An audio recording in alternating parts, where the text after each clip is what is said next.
આપણી જે પેઢી છે ને, નવી જનરેશનની વાત નહીં કરતી, અમારી વાત કરીએ છીએ. એમની સાથે ભગવાને બહુ સારું કરી લીધું એ કે આપણે વોટ્સઅપ આવ્યું ને એ પહેલાં આપણે લોકોએ ભણી લીધું.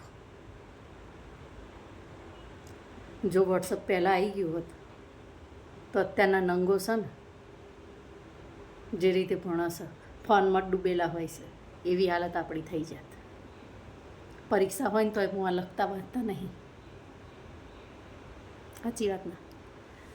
અને બીજી વસ્તુ, મેગી આવી ને એ પહેલાં તો આપણે મોટા થઈ ગયા, નહીં તો અત્યારના જે છે ને છોકરા છોકરીઓ હાવ માય કાંગલા ફૂક મારી અને ઉડી જાય એવા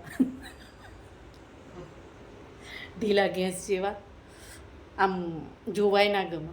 પહેલાં તો કેટલા મજબૂત માણસો હતા આપણે બધા, અત્યારે આપણે તો મજબૂત જ છીએ.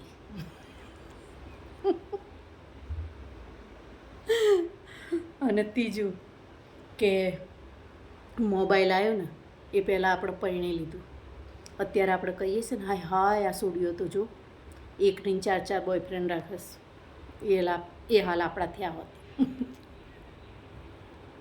અત્યારે આપણે એ ના કહેતા કે મારું પતિ મારું પરમેશ્વર છે. પરમેશ્વર જ હોય ને, ઓપ્શન જ નહોતું બીજું.